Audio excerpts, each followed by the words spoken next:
Seri 8 Bukek Xiansu. Sepasang Pedang Iblis. Cerita, Ho Ping Hu. Audiobook, novel silat. Bab 45. Kenapa begitu? Karena, yang dapat dinamakan itu hanyalah aku sejati atas dasar pelajaran yang pernah didengar dari seorang guru atau dari kitab, sehingga menciptakan aku sejati hayalan pikiran. Jadi jelas bahwa yang dinamakan aku sejati adalah bayangan hayalan pikiran, palsu. Seperti jawaban akal bulus, akan tetapi dapat kurasakan kebenarannya. Bagaimana kalau dia tanya, ada atau tidakkah aku sejati? Butek Xiaojin, harap jangan bodoh. Yang ditanyakan adalah apa yang dinamakan aku sejati, bukan mempersoalkan ada atau tidaknya. Ada atau tidak bukanlah persoalan manusia, bukan persoalan hidup. Kau benar, aku salah. Aku takkan mau menjawab kalau dia tanyakan itu, dan akan kutempeleng kepalanya kalau dia mengajukan lain pertanyaan karena yang dijanjikan hanya satu ini. Akan tetapi, Sumatai Hiap, di antara kita sendiri, apakah kau percaya akan adanya aku sejati? Butek Xiaojin, percaya atau tidak percaya hanyalah merupakan kebodohan. Kalau kita ingin mengerti, kita harus melakukan penyelidikan dengan penuh perhatian dan kesungguhan. Setelah kita mengerti, tidak ada lagi persoalan percaya atau tidak. Setelah kita melihat bahwa matahari terbit dari timur, tidak ada lagi persoalan percaya atau tidak, bukan? Setelah kita merasakan sendiri bahwa jantung kita berdenyut, tidak ada persoalan lagi apakah kita percaya atau tidak akan hal itu. Percaya atau tidak hanya timbul kalau kita belum mengerti, dan tidak ada gunanya sama sekali. Selama kita didorong keinginan mengerti apakah ada aku sejati, selama kita didorong keinginan mencarinya, kita tidak akan pernah mengerti tentang aku sejati, atau kebahagiaan, atau cinta kasih, atau sebutan suci lain lagi. Mari kita sama-sama menyelidikinya, Butek Xiaojin, dengan mengenal diri sendiri, mengenal nafsu-nafsu kita, mengawasi kesemuanya itu dan menyadari apa yang kita hadapi saat ini. Bebas dan bersihnya pikiran dari masa lampau dan semua goresannya melenyapkan sang aku yang selalu menjadi pusat segala pemikiran dan pergerakan manusia sehingga timbullah pertentangan-pertentangan karena perpisahan dan pemecahan-pemecahan antara aku dan engkau dan dia dan mereka. Wah wah wah. Aku jadi ingin sekali melihat wajahmu, Sumatai Hiap. Belum pernah selama hidupku aku mendengar orang berbicara seperti itu. Aku pun baru saja menemukan diriku sendiri. Akan tetapi cukuplah semua itu, sekarang mari kita menjumpai Koksu dan para pembantunya. Kita? Benar, karena aku akan turun ke bawah, akan kujebolkan lantai ini. Hati-hati di bawah sana, Xiaojin dan Kui Hong, jangan tertimpa pecahan lantai. Terdengar suara ledakan keras ketika Sumahan dengan seluruh tenaganya menerjang lantai dan lantai batu itu ambrol. Sumahan memegang lengan Milana, dan membawa darah itu meloncat turun ke dalam kamar tahanan Kui Hong dan Butek Xiaojin. Ketika Kui Hong melihat Milana, dia terkejut sekali dan baru sekarang dia mengenal gadis itu setelah gadis itu muncul, bersama pamannya. Kau! Milana, teriaknya. Milana juga terkejut. Setelah Kui Hong mengenalnya, mana mungkin dia bisa mungkir lagi? Kui Hong, katanya dan ia terisak. Milana. Engkau. Alan. Engkau Milana. Sumahan merasa seperti disambar petir ketika ia membalikkan tubuh dan memandang wajah Milana. Betapa bodohku. Dan ibumu. Nirahai. Dia, Milana masih menangis, dia mengangguk dan terdengar isaknya. Benar ayah. Sumahan mengeluarkan suara melengking panjang, tangannya menangkap lengan Milana dan tiba-tiba dia mencelat ke arah pintu. Terdengar suara ledakan keras lagi, pintu kamar tahanan Butek Xiaojin pecah berantakan dan tubuh pendekar super sakti itu lenyap bersama Milana. Paman! Kui Hong berseru, akan tetapi sia-sia saja karena pamannya sudah tidak berada di situ lagi. Terdengar teriakan-teriakan di luar dan disusul suara berdebukan robohnya para pengawal yang menjaga ketika mereka itu secara beranimati mencoba untuk menghadapi larinya pendekar super sakti. Butek Xiaojin menggeleng-geleng kepalanya dan menghela napas panjang. Wah, aku kecelik. Paman atau gurumu itu sehebat itu, dan engkau masih berguru kepadaku. Benar-benar aku merasa malu sekali. Dia terus menggeleng-geleng kepala dan mulutnya berkecap-kecap kagum. Cek, tiada hentinya.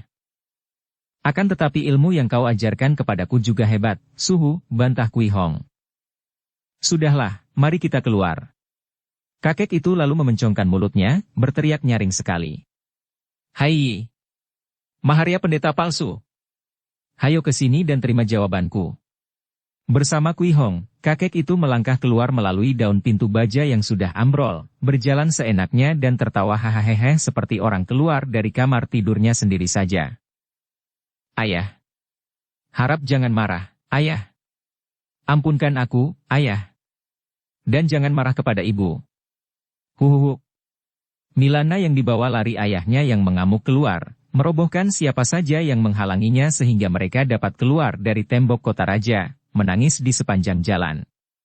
Sumahan berhenti, mukanya merah sekali, matanya mengeluarkan sinar berapi, akan tetapi ketika dia menoleh dan memandang anaknya, dia terisak dan memeluk Milana, mendekap kepala puterinya itu di dadanya dan mengelus-elus rambut yang halus itu. Milana. Ah, anakku. Aku seperti buta tidak mengenalmu. Milana, betapa kejam hati ibumu, mengapa merendahkan diri seperti itu, menjadi ketua Tian Liongpang, melakukan hal-hal keji dan menggegerkan dunia Kang Ou. Mengapa dia begitu kejam menyeret engkau, anakku, ke dalam kejahatan seperti itu? Di mana dia? Di mana Nirahai?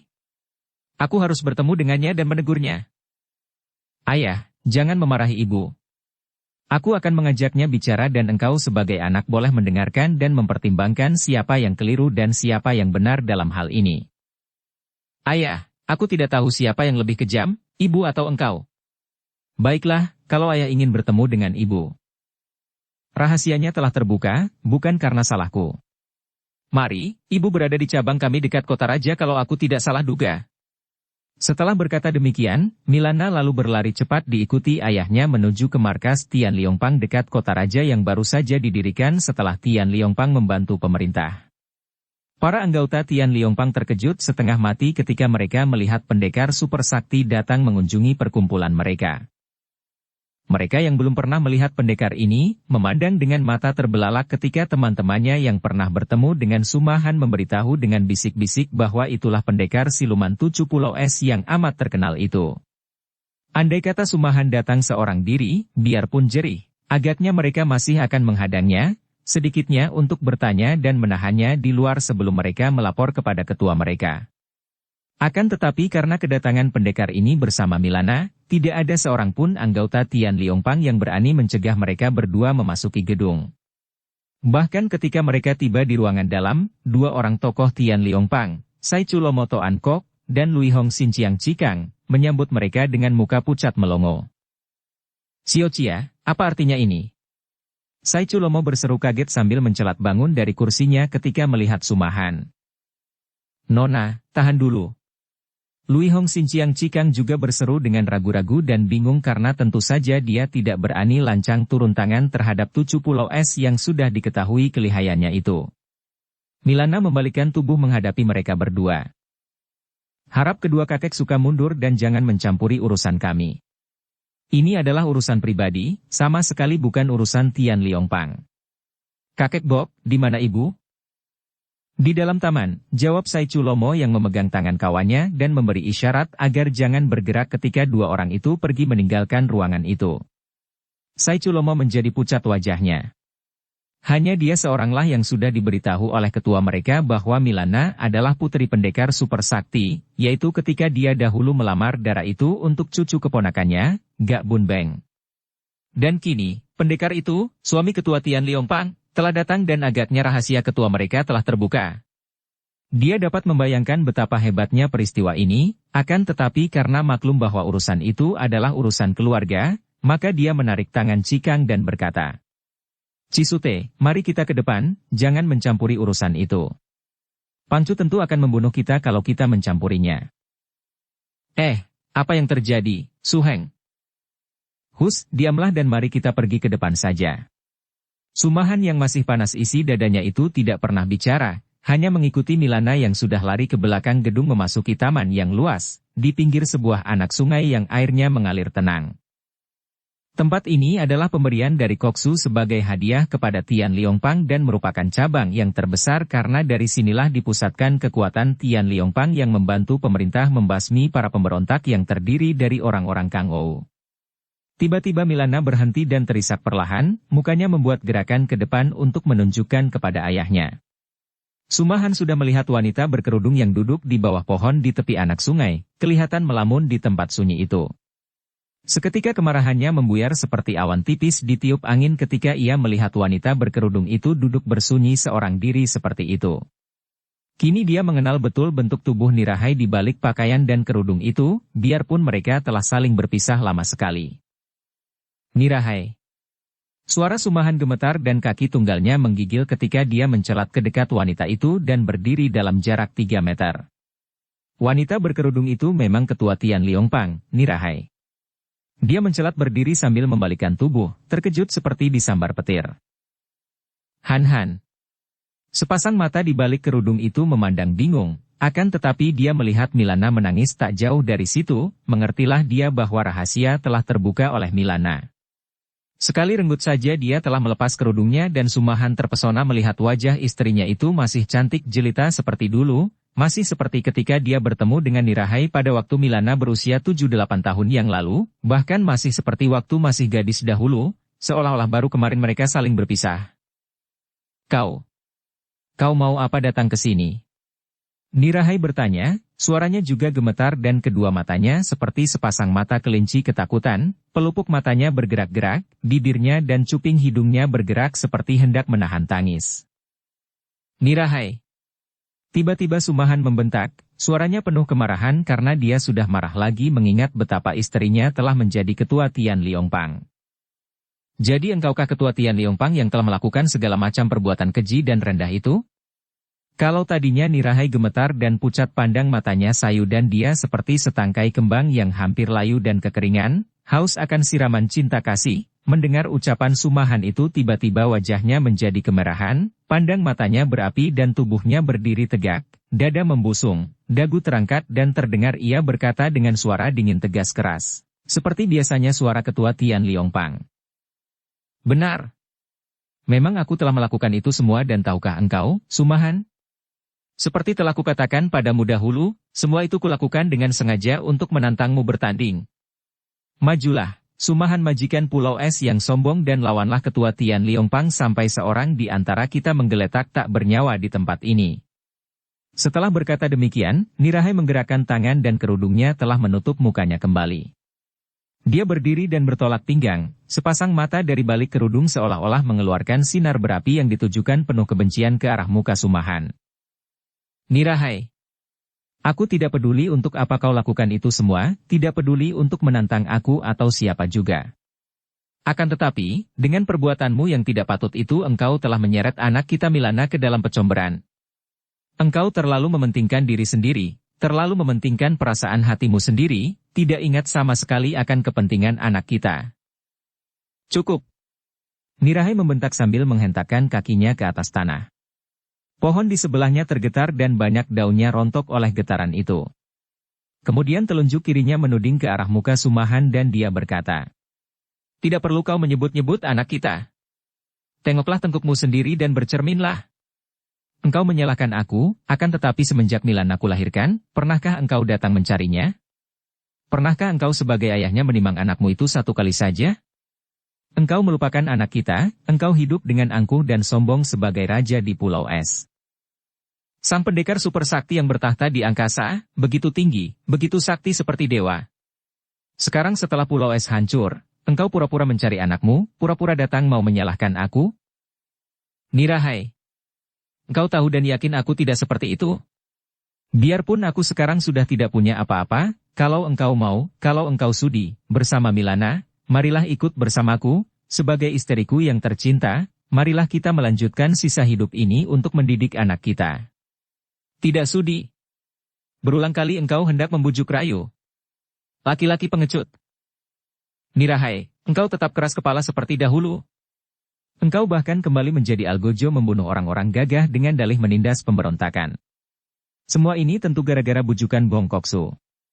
Baik, sekarang juga aku akan menghancurkan dia, membasmi Koksu berikut semua kaki tangannya. Selamat tinggal, Nirahai. Dengan wajah pucat dan mata terbelalak penuh dengan sakit hati, Sumahan membalikkan tubuh dan berloncatan pergi. Ayah! Ayah! Tunggu! Milana menjerit dan meloncat lalu lari mengejar, tidak mempedulikan ibunya yang kini tidak berdiri tegak lagi melainkan terhuyung ke belakang dan berpegang pada batang pohon sambil menangis. Mendengar jerit anaknya, Sumahan menghentikan loncatannya akan tetapi ia tetap berdiri tegak, tidak menoleh. Ayah! Milana menubruk kaki ayahnya yang tinggal satu itu, menangis terseduh-seduh. Ayah, mengapa ayah begini kejam? Ibu sudah banyak menderita karena ayah. Dan lupakah ayah akan kesadaran ayah tadi di dalam tahanan? Mengapa ayah menurutkan nafsu hati yang terdorong oleh ingatan? Apakah ayah kembali hendak memasuki alam penghidupan seperti boneka, dipermainkan oleh angan-angan dan pikiran sendiri yang palsu? Ayah. Lemah seluruh tubuh Sumahan mendengar ini. Dia menghela napas panjang dan berkata lirih. Anakku. Engkau jauh lebih bersih daripada aku atau ibumu, aku. Aku hanya manusia lemah. Manusia canggung yang tak tahu lagi apa yang akan kulakukan. Aku tidak hanya cacat lahiriah, akan tetapi juga cacat batiniah, lemah dan canggung. Mungkin ibumu lebih benar, biarkan aku pergi dulu, Milana. Ayah. Milana menjerit, akan tetapi Sumahan sudah melesat jauh dan lenyap dari situ. Ibu. Milana yang menoleh ke arah ibunya, terkejut melihat ibunya terhuyung-huyung dan hampir roboh terguling. Cepat ia lari menghampiri, memeluknya dan kedua orang ibu dan anak ini bertangis-tangisan. Ibu, mengapa kita menjadi begini? Nirahai memeluk putrinya, menahan isaknya. Entahlah, anakku. Entahlah. Aku sendiri tidak mengerti mengapa aku menjadi begini kalau bertemu dengan ayahmu. Ibu mencinta ayah, aku yakin akan hal ini. Tidak ada manusia lain yang kucinta melainkan engkau dan ayahmu. Akan tetapi dia sudah menyakiti hatiku, dan satu-satunya jalan untuk memperbaiki hatiku yang rusak hanya bagaimana, Ibu? Biar dia tahu sendiri. Engkau tentu akan membuka rahasia hatiku, seperti telah kau buka rahasia kerudungku kepadanya. Ah, tidak sama sekali, Ibu. Karena pertemuan kami dengan Kui Hong di dalam kamar tahanan di Gedung Koksu lah yang membuat rahasia itu terbuka. Di kamar tahanan Gedung Koksu. Nirahai menghentikan isaknya, memandang putrinya dengan heran. Milana lalu menceritakan pengalamannya semenjak dia diculik oleh ayah kandungnya sendiri, menceritakan betapa baik ayah kandungnya itu, betapa hampir saja dia terculik Wan Kang In kalau tidak ada ayahnya yang menolong, kemudian tentang pengintaiannya ke Gedung Koksu. Ibu, mereka itu hendak membunuhmu. Persekutuan dengan Tian Liongpang yang diadakan oleh Koksu itu sebetulnya hanya hendak mencelakakan ibu, karena Koksu dan kaki tangannya mempunyai rencana pemberontakan dan khawatir kalau ibu membela kerajaan. Apa? Keharuan dan kedukaan hati Nirahai lenyap tertutup oleh keheranan dan kemarahannya mendengar ini. Milana menceritakan sejelasnya akan semua percakapan yang ia curi di dalam ruangan istana Bong Jikun. Kemarahan Nirahai memuncak. Si keparat Bong Jikun. Manusia seperti itu harus dibunuh, dia berbahaya bagi kerajaan. Nirahai meloncat bangun, semua kelemahan akibat keharuan dan kedukaan sudah lenyap dan semangatnya bernyala-nyala kembali sebagai ketua Tian Liongpang yang tegas. Tiba-tiba terdengar suara ribut-ribut dan muncullah Tang Waisi yang bersama anak buahnya dengan langkah terhuyung-huyung, kemudian mereka semua menjatuhkan diri berlutut di depan kaki Nirahai. Juga Sai Chulomo dan Lui Hong Xinqiang ikut memasuki taman, dan dengan kepala tunduk Sai Chulomo berkata, Maaf, Pangcu. Saya sudah melarang mereka masuk, akan tetapi karena mereka terluka parah dan perlu segera menghadap Pangcu. Nirahai mengangkat tangan ke atas. Tidak mengapa, Lomo. Wai Xiang, apa yang telah terjadi? Dengan suara tersendat-sendat Tang Wai Xiang yang biasanya gagah itu menceritakan tentang perbuatan Wan Kang In yang melukai mereka semua di dalam hutan. Kami tidak mampu melawannya, Pangcu. Dia lihai bukan main, iblis cilik pulau neraka itu. Dia sengaja memberi pukulan beracun pada punggung kami dan menyuruh kami menghadap Pangcu. Dia mengajukan pinangan kepada Nona Milana. Kalau dalam waktu sebulan Pangcu tidak mengumumkan perjodohan antara Nona Milana dan Wan Keng In, dia datang membasmi Tian Liongpang. Bres! Kraak! Pohon di samping ketua Tian Liongpang itu tumbang oleh pukulan Nirahai yang menjadi marah bukan main. Bangsat cilik! Dia menggunakan nama Pulau Neraka untuk menghina Tian Liongpang? Bangsat itu harus mampus di tanganku. Harap Pangcu suka menaruh kasihan kepada Tang Toanio dan para anak buah yang terluka parah, tiba-tiba Sai Chulomo berkata. Nirahai menghampiri seorang anggota Tian Liongpang yang berlutut di depannya, merobek bajunya dan dia terkejut melihat tapak 3 jari tangan merah di punggung orang itu. Apakah semua terluka seperti ini? Tanyanya kepada Wai Xiang. Tang Wai Xiang mengangguk. Dia bilang bahwa dalam 1 bulan kami akan mati, kecuali kalau Pangcu menerima pinangannya, dia akan datang menyembuhkan kami, demikianlah pesannya. Si keparat. Nirahai memaki dan dia lalu memeriksa luka yang kelihatannya tidak hebat itu, hanya merupakan cap merah dari 3 buah jari tangan. Ia mencoba dengan menyalurkan sinkang, telapak tangannya ditempelkan di punggung untuk mengusir luka pukulan beracun itu. Namun hasilnya sia-sia. Pukulan beracun ini amat aneh dan aku tidak mengenal racun apa yang terkandung dalam hawa pukulan. Lomo, ambilkan pisau perak di kamarku. Sai Chulomo cepat pergi dan tak lama kemudian dia sudah kembali membawa sebatang pisau tajam meruncing terbuat daripada perak. Nirahai menggerakkan ujung pisaunya menggurat tanda tapak jari tangan di punggung orang itu yang menggigit bibir menahan rasa nyeri agar tidak menjerit. Ai! Nirahai berseru kaget. Pisaunya menjadi hitam seperti dibakar dan tanda guratan pisau itu memanjang ke bawah dan menjadi merah pula seperti tanda tapak jari itu. Tiba-tiba orang itu meronta, dan roboh bergulingan, berkelojotan dan merintih perlahan, kemudian tak bergerak sama sekali, dan ketika Nirahai memeriksanya, ternyata dia telah mati. Tentu saja semua orang menjadi kaget sekali, terutama Tang Wai Xiang dan teman-temannya yang terluka. Wai Xiang yang melutut itu maju mendekati ketuanya dan berkata, Pangcu, harap Pangcu bunuh saja saya dengan sekali pukul. Pukulan beracun ini agaknya hanya dapat diobati oleh iblis cilik itu, dan saya lebih baik mati daripada Nona Milana diperisteri olehnya.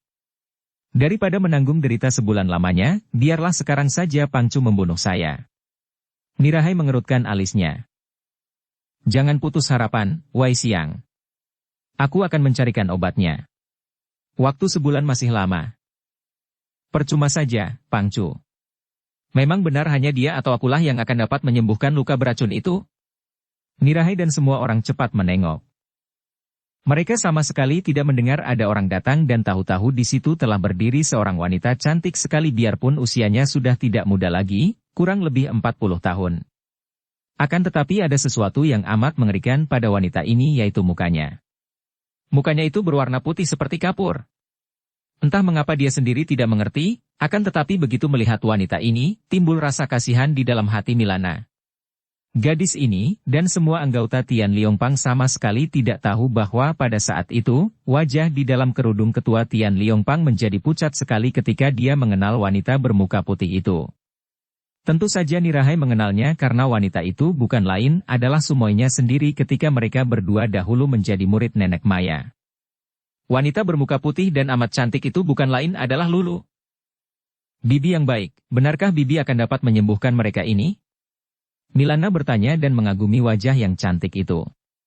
Sayang mukanya berwarna putih seperti kapur karena sesungguhnya wanita itu cantik sekali. Terutama sekali matanya yang seperti bintang dan yang membuat dia merasa suka adalah karena wajah wanita ini mirip-mirip dengan wajah ibunya yang tersembunyi di balik kerudung. Wanita ini mengangguk, mukanya tetap dingin sungguh pun sepasang mata yang indah itu memandang Milana dengan pernyataan rasa tertarik dan suka. Tentu saja aku dapat menyembuhkan mereka dengan mudah. Nirahai menjadi curiga. Apakah hubungan Lulu dengan Pulau Neraka? Dan kemana saja selama ini perginya? Dia lalu melangkah maju, merubah suaranya menjadi suara ketua Tian Liongpang yang dingin dan berwibawa. Siapakah engkau? Dan bagaimana engkau begitu yakin akan dapat menyembuhkan luka mereka ini? Lulu menatap muka berkerudung itu, bertemu pandang dan ia kagum melihat sepasang mata yang begitu bersinar-sinar penuh semangat dan wibawa. Orang ini memang patut menjadi ketua Tian Liongpang yang terkenal pikirnya. Aku merasa yakin, Pangcu.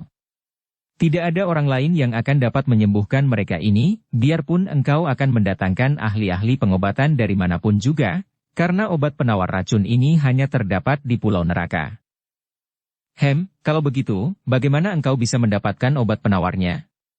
Lulu hanya menggerakkan bibir sedikit sebagai pengganti senyum. Melihat ini, Nirahai bergidik. Dahulu Lulu adalah seorang wanita yang periang, jenaka dan ramah, mengapa sekarang menjadi segunduk es beku, dingin dan mengerikan? Pangcu, Wan Keng-in yang melukai anak buahmu ini adalah putraku, tentu saja aku bisa menyembuhkan mereka. Terdengar seruan-seruan kaget dan marah. Tang Wai Siang sudah melompat bangun dan memandang dengan mata terbelalak. Engkau, Ketua Pulau Neraka. Lulu mengangguk dan berkata muak. Bekas Ketua Boneka. Iblis betina. Para anggota Tian Liongpang yang terluka itu kini serentak meloncat bangun dan menyerang Lulu, dipelopori oleh Tang Wai Siang, bahkan diikuti pula oleh beberapa orang anak buah Tian Liongpang lain yang sudah berada di situ. Tidak kurang dari 20 orang menyerbu Lulu, ada yang memukul, ada yang mencengkeram, ada yang menendang.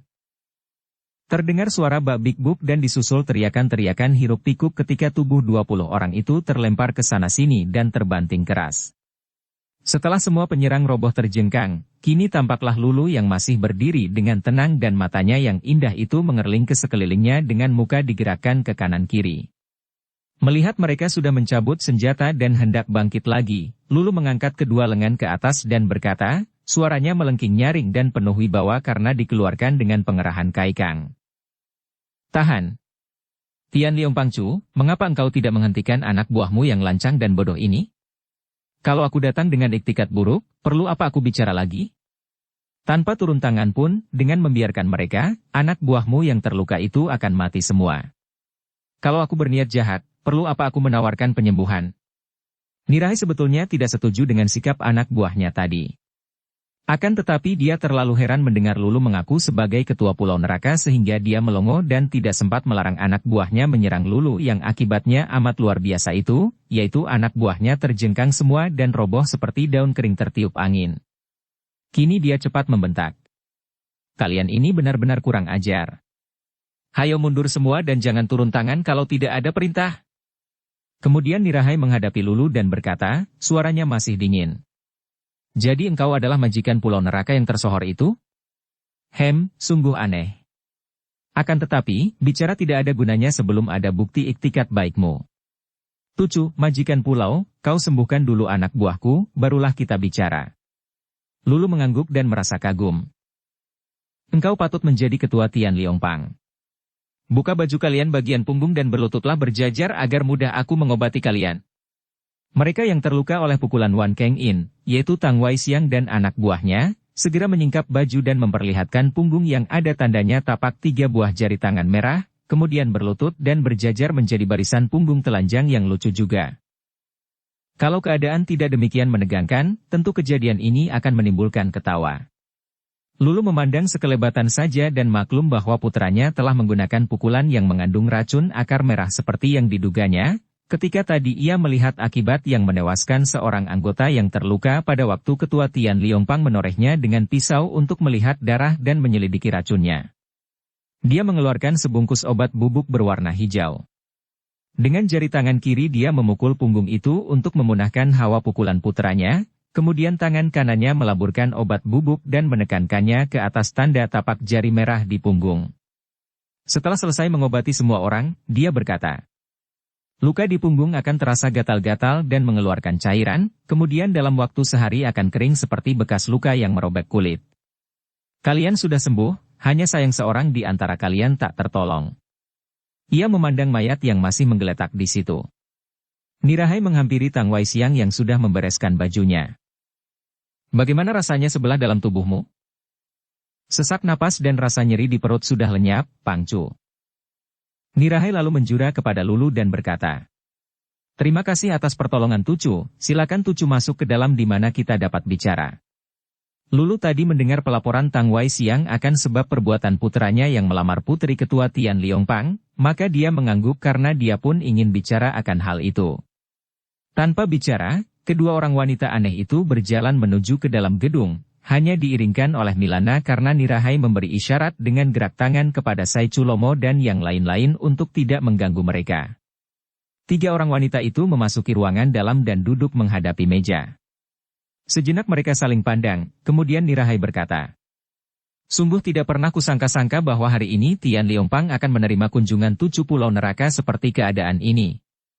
Lulu menarik napas panjang. "Harap jangan menyebut 7 kepadaku karena sekarang pulau neraka sudah tidak ada lagi.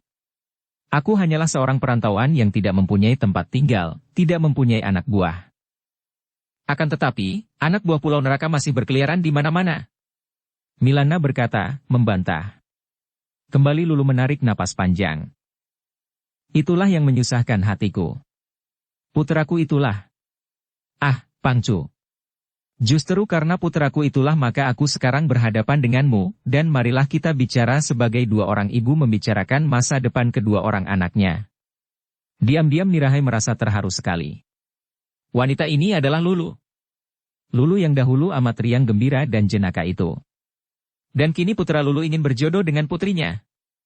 Kalau saja keadaan ternyata lain, tidak seperti sekarang ini. Alangkah akan bahagianya peristiwa ini. Akan tetapi, Lulu adalah majikan pulau neraka, sudah berubah seperti iblis betina, dan putranya itu, demikian kejam dan kurang ajarnya. "Maksudmu bagaimana, Tucu?" tanya Nirahai. "Pangcu, terus terang saja, aku tidak sengaja masuk ke tempatmu untuk mengobati luka anak buahmu. Aku dalam perjalanan ke kota raja, di tengah jalan aku melihat anak buahmu yang terluka oleh pukulan jari tangan merah, sebuah pukulan dari pulau neraka. Aku terkejut dan diam-diam aku mengikuti mereka. Setelah mereka masuk ke sini menghadapmu, aku mengintai dan mencuri masuk taman, dan barulah aku tahu akan segala hal yang hebat itu.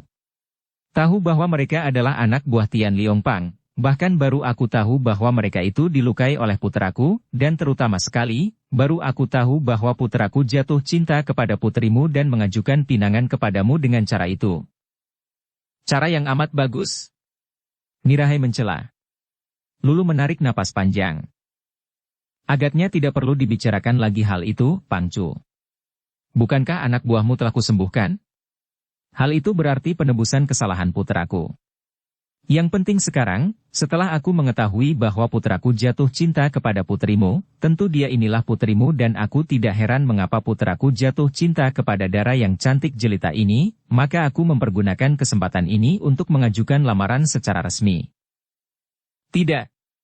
Tidak bisa aku menerima ini. Putramu begitu kurang ajar dan kejam." Nirahai mengepal tangannya membentuk tinju. "Sabarlah, Pangcu. Urusan jodoh adalah urusan 2 orang anak yang hendak menjalaninya, bukan urusan kedua orang ibunya yang hanya akan menjadi penonton. Yang terpenting adalah anak-anak itu sendiri. Putraku sudah jelas mencinta putrimu, maka setelah kini putrimu hadir pula, sebaiknya kita mendengar pendapatnya akan pinangan ini. Bukankah sebaiknya begitu?" Nirahai terkejut. Benar-benar berubah hebat sekali Lulu ini, bicaranya sudah matang dan sikapnya begitu tenang. Dia merasa kalah bicara, maka sambil menoleh kepada Milana dia bertanya. Coba kau yang menjawab, Milana. Bagaimana pendapatmu dengan pemuda itu? Maukah kau menerima pinangannya?" Wajah Milana seketika berubah merah sekali, akan tetapi mulutnya cemberut dan ia bangkit berdiri. "Aku tidak sudi. Aku benci kepadanya." Setelah berkata demikian, Milana membalikkan tubuh dan meloncat pergi dan meninggalkan 2 orang wanita itu. Lulu memejamkan kedua matanya. Melihat wajah yang berwarna putih itu membayangkan kedukaan, dan kedua mata itu terpejam, timbul rasa iba di hati Nirahai terhadap bekas sumoinya itu. "Tucu, kau maafkan sikap anakku." Lulu membuka matanya, memandang heran. "Betapa anehnya. Aku mendengar bahwa ketua Tian Liongpang adalah seorang iblis betina yang kejam dan tidak mengenal peri kemanusiaan. Sekarang, anakku telah melakukan penghinaan kepadamu, dan anakmu baru bersikap sewajarnya seperti itu saja engkau mintakan maaf. Pangcu, apakah engkau ini seorang dewi berkedok iblis, ataukah seorang iblis bertopeng dewi? Aku memuji dan kagum kepada putrimu. Memang seharusnya begitulah sikap orang menghadapi urusan cinta. Kalau cinta mengaku cinta, kalau benci mengaku benci, tidak boleh pura-pura yang akan mengakibatkan kehancuran dan kesengsaraan seperti yang telah kualami. Jantung Nirahai berdebar keras. Rahasia apakah yang tersembunyi di balik muka seperti topeng berwarna putih itu? Apakah yang dialami oleh Lulu selama berpisah dengannya? Dahulu dia mendengar dari suaminya bahwa Lulu telah menikah dengan Wan Xin Kiat dan tentu Wan Keng In adalah putra Wan Xin Kiat. Apakah kini Wan Xin Kiat juga ikut menjadi pimpinan di Pulau Neraka? Tucu, marilah kita melupakan sebentar bahwa aku adalah Pangcu dari Tian Liong Pang dan engkau Tucu dari Pulau Neraka, dan mari kita bicara seperti dua orang wanita. Engkau tadi bilang bahwa menghadapi urusan cinta tidak boleh berpura-pura karena akan mengakibatkan kesengsaraan seperti yang kau alami. Maukah engkau menceritakan kepadaku? Lulu memandang sepasang mata di balik kerudung itu. Andai kata engkau membuka kerudungmu dan aku melihat engkau sebagai seorang manusia, tentu aku lebih baik mati daripada menceritakan isi hatiku. Akan tetapi, berhadapan denganmu aku seperti berhadapan dengan bukan manusia, dan engkau malah ibu dari gadis yang dicinta putraku. Kau dengarlah rahasia yang selama ini hanya kusimpan di dalam hatiku saja. Aku membenarkan putrimu karena perjodohan yang dipaksakan akan membawa akibat mengerikan, sebaliknya, cinta kedua pihak yang dipisahkan juga mendatangkan kesengsaraan. Bukan hanya akibat yang menimpa diri sendiri saja, akan tetapi juga menimpa kepada orang lain, kepada keturunan. Aku sendiri mengalaminya. Aku mencinta seseorang, semenjak remaja putri aku cinta kepadanya, dan dia cinta kepadaku, akan tetapi kami berpura-pura, malu untuk mengaku, sehingga aku dipaksa menikah dengan pria lain yang kusangka dapat kucinta sebagai pengganti dia. Sampai aku mempunyai seorang putra. Akan tetapi sia-sia belaka, aku tidak bisa memindahkan cinta kasih. Akhirnya aku meninggalkan suamiku dan suamiku membunuh diri secara tidak langsung dan halus. Dan aku membawa anakku ke neraka dunia. Itulah yang paling membuat hatiku menyesal. Aku telah merusak anakku sendiri sehingga dia menjadi seperti itu. Keng In. Akulah yang membuat engkau rusak. Kalau aku tidak menuruti hati yang dirundung kerinduan, dimabuk cinta kasih, dan aku rela berkurban, hidup di samping ayahmu, agaknya engkau sekarang telah menjadi seorang pendekar yang gagah perkasa dan terhormat. Lulu menutup muka dengan kedua tangan untuk menyembunyikan kesedihannya yang terpancar dari kedua matanya yang mulai membasah sehingga dia tidak melihat betapa mata di balik kerudung itu memancarkan pandang mata yang aneh sekali. Dia tidak tahu betapa jantung Nirahai seperti diremas-remas mendengar penuturannya itu, biarpun dia tidak menyebut nama karena Nirahai sudah dapat menduga siapakah pria yang dicinta oleh Lulu itu. Sumahan. Tentu saja. Setelah melihat Lulu dapat menguasai dirinya, Nirahai bertanya dengan suara biasa, namun dengan penekanan hatinya yang berdebar tegar. Lalu sekarang bagaimana dengan pria yang kau cinta itu? Dia pun seperti aku, dia menikah dengan wanita lain. Dan dia masih mencintaimu? Tentu saja, biarpun dia juga mengaku bahwa dia mencinta istrinya itu. Jantung Nirahai berdebar makin kencang. Jadi Sumahan telah bertemu dengan Lulu dan mengaku bahwa suaminya itu mencintanya? Dan engkau? Aku sekarang benci kepadanya. Aku sudah bersumpah untuk memilih antara dua, yaitu menjadi istrinya atau menjadi musuhnya sampai seorang di antara kami mati. Lulu menggenggam ujung meja saking gemasnya dan terdengar suara keras. Ujung meja itu hancur dan hangus. Bres! Terdengar suara keras lain dan ujung meja di depan Nirahai juga hancur menjadi tepung dirmas ketua Tian Liong Pang ini. Dua orang itu saling pandang. Nirahai bangkit berdiri. Tucu, sekali lagi terima kasih atas pengobatanmu terhadap anak buahku. Dan sudah jelas bahwa pinangan anakmu itu kami tolak. Kalau engkau hendak menggunakan kekerasan seperti yang dikatakan anakmu, marilah aku siap melayanimu. Pangcu, biarpun aku pernah menjadi ketua boneka dari Pulau Neraka, namun dalam urusan cinta kasih, aku tidak mau bersikap keras. Bahkan aku akan menentang tindakan anakku kalau dia berkeras. Sesukamulah. Akan tetapi katakan kepadanya, kalau dalam sebulan dia tidak datang memenuhi ancamannya hendak membasmi Tian Liong Pang, aku sendiri yang akan mencari dia untuk memberi hajaran. Kalau sampai terjadi demikian, sebagai ibu kandungnya sudah pasti aku akan membelanya. Kita sama lihat saja nanti. Pangcu, kuharap saja tidak akan terjadi demikian karena engkau tentu akan mati di tanganku. Itu pun sama kita buktikan saja nanti. Selamat tinggal. Selamat berpisah. Tubuh Lulu berkelebat dan lenyap dari situ, menerobos jendela ruangan itu dan berloncatan dengan cepat sekali meninggalkan markas Tian Liongpang. Perpisahan yang aneh antara dua orang wanita yang aneh. Nirahi duduk termenung. Terlalu banyak peristiwa menimpanya pada hari itu. Pertemuan dengan suaminya. Disusul munculnya Lulu dengan ceritanya yang hebat.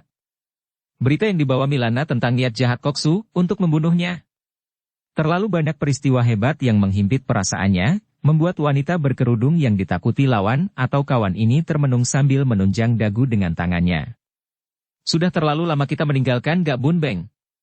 Yang terakhir kita melihat dia, pemuda yang berwatak lembut itu, mengubur semua mayat yang jatuh sebagai korban pertandingan besar di daerah tandus di puncak Ciung Laisan di Sichuan, di mana diadakan pertemuan oleh Tian Liongpang. Setelah selesai mengubur semua jenazah yang terlantar itu, Bun Beng menunggang kudanya kembali dan menjalankan kudanya perlahan menuju ke timur. Dia telah berhasil merampas kembali Hok Mo Kiam, bahkan berhasil membunuh dua orang di antara musuh-musuhnya, yaitu Tan Siu Chai dan terutama sekali Tai Li Lama. Tadinya dia tidak bermaksud membunuh Tan Siu Chai seperti yang dilakukan terhadap Tai Li Lama karena dia tidak mempunyai dendam pribadi dengan Tan Qi. Adapun Tai Li Lama merupakan musuhnya karena Lama ini termasuk mereka yang sudah membunuh gurunya, yaitu kakek Xiao Lam Huisio. Akan tetapi musuh-musuhnya masih amat banyak dan mereka itu malah jauh lebih lihai daripada Tai Li Lama. Tian Tok Lama adalah suheng Tai Li Lama yang tentu lebih lihai lagi. Im Kan Seng Jin Bhong Ji Kun kabarnya memiliki ilmu kepandaian yang lebih hebat. Belum lagi kakek Maharia yang sakti. Bergidik Bun Beng kalau teringat akan kakek ini, yang pernah ia saksikan ketika kakek itu mengadu ilmu sihir dengan pendekar super sakti. Baru bertemu dan melawan Tai Li Lama saja karena kurang hati-hati, dia terluka. Dia harus giat melatih diri. Mematangkan ilmu-ilmunya, terutama yang dia latih di dalam gua rahasia di bawah markas Tian Liongpang di lembah Huang Ho itu, sebelum dia menghadapi musuh-musuhnya yang sakti. Juga dia harus mencari pendekar super sakti untuk menyerahkan Hok Mo Kiam, karena pendekar itulah yang berhak atas pedang buatan kakek Nayakavira ini. Di samping itu, dia harus mencari pemuda Pulau Neraka yang telah merampas Lam Mo Kiam. Bun Beng melakukan perjalanan perlahan. Dia tidak tergesa-gesa dan di sepanjang jalan dia terus melatih ilmunya. Ketika ia menggunakan Hok Mo Kiam untuk melatih ilmu pedang Lo Tian Kiam Sut yang amat dahsyat itu, dia menjadi girang karena mendapat kenyataan betapa pedang itu cocok ukurannya dan tepat pula beratnya sehingga pedang dan tangannya seolah-olah telah melekat dan bersambung menjadi satu. Barulah hatinya puas setelah dia berhasil memainkan seluruh jurus Lo Tian Kiam Sut tanpa berhenti.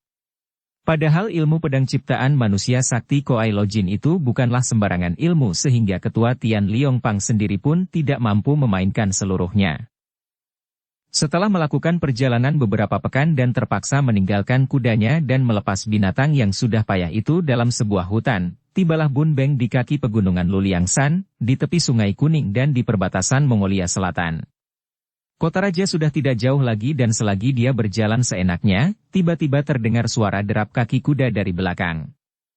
Bun Beng cepat minggir dan menutupi mulut dan hidungnya dengan lengan baju karena tanah yang kering itu menghamburkan debu tebal ketika barisan kuda itu berlari datang. Pasukan atau rombongan berkuda itu terdiri dari 30 orang lebih. Bun Beng merasa heran karena rombongan ini terdiri dari bermacam-macam bangsa yang dapat dilihat dari bentuk pakaian mereka. Ada orang Mongol, ada pula orang Tibet dan banyak di antara mereka adalah orang-orang Han. Akan tetapi melihat cara mereka menunggang kuda dan duduk dengan tegak, melihat senjata-senjata pedang yang tergantung di punggung, melihat gerak mereka, Bun Beng mendapat kenyataan bahwa rombongan itu terdiri dari orang-orang yang berkepandaian tinggi. Setelah rombongan berkuda itu lewat dan debu yang mengebul sudah habis tertiup angin, Bun Beng baru menurunkan lengan baju dari depan mukanya, kemudian melanjutkan perjalanan menuju ke barat, kemana rombongan tadi membalapkan kuda. Di dalam hati timbul kecurigaan dan keheranan. Dia merasa aneh dan tertarik sekali. Orang-orang Mongol, Tibet, dan orang-orang Han menjadi satu dalam sebuah rombongan? Aneh sekali. Mengapa tidak tampak orang Manchu yang pada waktu itu menjadi bangsa yang paling tinggi, karena bangsa inilah yang berkuasa? Ada terjadi apakah? Karena hatinya tertarik. Bun Beng mempercepat langkahnya, bahkan mempergunakan ilmu lari cepat untuk mengejar. Setelah malam tiba, dia berhenti di sebuah dusun dan mendapat keterangan bahwa baru saja rombongan itu lewat dan mereka tidak berhenti di dusun itu. Bun Beng membeli makanan, kemudian malam itu juga melanjutkan perjalanan karena merasa makin heran dan curiga. Hari sudah malam, dan dari dusun itu ke timur merupakan hutan lebat, mengapa mereka itu tidak berhenti di dalam dusun? Ketika dia melakukan pengejaran, dia melihat bahwa mereka itu berhenti di luar dusun dan beristirahat di tempat sunyi itu, membuat api unggun dan makan dari perbekalan mereka. Kiranya mereka itu hendak menjauhkan diri dari tempat ramai, maka mereka memilih tempat sunyi itu untuk melewatkan malam daripada di sebuah dusun. Bun Beng terus membayangi rombongan ini dan dari percakapan-percakapan mereka, dia mendengar bahwa mereka itu menuju ke daerah Chip Hong yang berada di perbatasan Mongolia, di sebuah utara kota raja. Ketika ia mendengar disebutnya Koksu dan Pangeran Zheng Han dari Mongol dan Pangeran Yao Qiong dari istana, dia makin tertarik, apalagi ketika mendengar percakapan mereka itu membayangkan sebuah persekutuan antara Tibet, Mongol, pejuang-pejuang Han, dan dari dalam istana sendiri. Tentu merupakan persekutuan gelap, pikirnya. Ketika rombongan itu tiba di persimpangan jalan, Bun Beng merasa ragu-ragu. Kalau ke selatan, dia akan sampai di kota raja, tempat yang ditujunya semula. Akan tetapi, rombongan itu besok pagi tentu akan membelok ke kiri, ke utara. Bersambung ke bab 46. Dukung kami dengan subscribe, follow, like, komen dan share. Terima kasih.